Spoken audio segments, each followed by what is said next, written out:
মধ্যপ্রাচ্য দীর্ঘদিন ধরেই যুদ্ধ, সহিংসতা ও কূটনৈতিক উত্তেজনার কেন্দ্রস্থল। তবে সাম্প্রতিক সময়ে ইসরায়েল ও ইরানের মধ্যে সম্পর্ক আরও ভয়াবহ পর্যায়ে পৌঁছেছে। ছায়াযুদ্ধ বা গোপন অভিযানের সীমা পেরিয়ে এখন দুই পক্ষ সরাসরি সামরিক আঘাতের পথে আঁটছে। 2024 সালে দামেস্কে ইরানি কনসুলেটে ইসরায়েলি হামলা এবং তার প্রতিক্রিয়ায় ইরানি পাল্টা আক্রমণ, এই সব ঘটনার প্রেক্ষাপটে প্রশ্ন ওঠে, ইসরায়েল কেন ইরানকে আক্রমণ করেছে? এই প্রবন্ধে আমরা এর পেছনের 5টি প্রধান কারণ বিশ্লেষণ করব। 1. ইরানের পরমাণু কর্মসূচি অস্তিত্বের হুমকি। ইসরায়েলের দৃষ্টিতে ইরানের পরমাণু কর্মসূচি তাদের জন্য সরাসরি অস্তিত্বের হুমকি। ইসরায়েল আশঙ্কা করে, যদি ইরান পারমাণবিক অস্ত্র তৈরি করতে সক্ষম হয়, তবে তা শুধু ইসরায়েল নয়, গোটা অঞ্চলকেই অস্থির করে তুলবে। আন্তর্জাতিক চুক্তি JCPOA ভেঙে দেওয়ার পর ইরানের পরমাণু কার্যক্রম আরও গোপনে, আরও দ্রুত গতিতে এগিয়েছে বলে আশঙ্কা করা হয়। এই হুমকিকে প্রতিহত করতে ইসরায়েল কৌশলগতভাবে ইরানের গবেষণা কেন্দ্র, বিজ্ঞানী ও পরমাণু স্থাপনায় সাইবার হামলা, গুপ্তচরবৃত্তি এবং কখনো কখনো সামরিক হামলা চালিয়ে আসছে। 2. সিরিয়ায় ইরানি সামরিক উপস্থিতি সীমান্তের নিরাপত্তা ঝুঁকি। সিরিয়ায় ইরানের বিপ্লবী গার্ড বাহিনী ও তাদের নিয়ন্ত্রিত শিয়া মিলিশিয়াদের ব্যাপক উপস্থিতি রয়েছে। ইরান সেখানে অস্ত্র মজুদ, ক্ষেপণাস্ত্র ঘাঁটি ও আঞ্চলিক যোগাযোগ রুট তৈরি করছে, যা ইসরায়েলের উত্তর সীমান্তে সরাসরি হুমকি তৈরি করছে।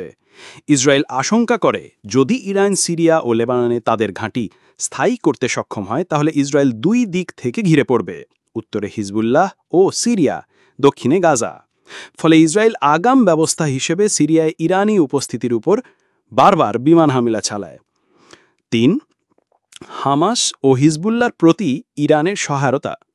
ইসরায়েল দাবি করে, ইরান হামাস, হিজবুল্লাহ, ইসলামিক জিহাদ ও হুথিদের মতো গোষ্ঠীগুলিকে আর্থিক ও সামরিক সহায়তা দিয়ে তাদের সন্ত্রাসী শিবির শক্তিশালী করছে।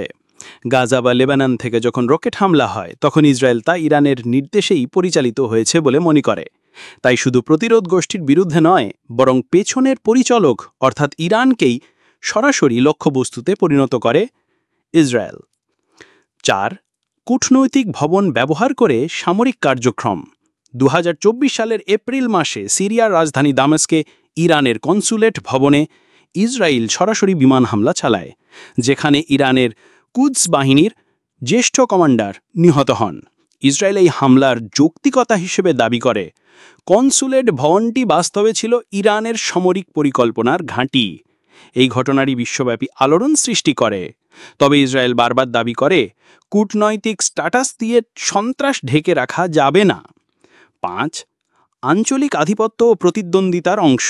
মধ্যপ্রাচ্যের নেতৃত্বের জন্য ইরান ও ইসরায়েল দুটি বিপরীত মেরুর প্রতীক। ইরান ইসলামী প্রতিরোধ আন্দোলনের পৃষ্ঠপোষক, অপরদিকে ইসরায়েল পশ্চিমা সামরিক জোটের ঘনিষ্ঠ মিত্র। সৌদি আরব ও অন্যান্য আরব দেশের সাথে ইসরায়েলের সম্পর্ক স্বাভাবিকীকরণ। আব্রাহাম অ্যাকর্ডস ইরানকে আরও বিচ্ছিন্ন করেছে।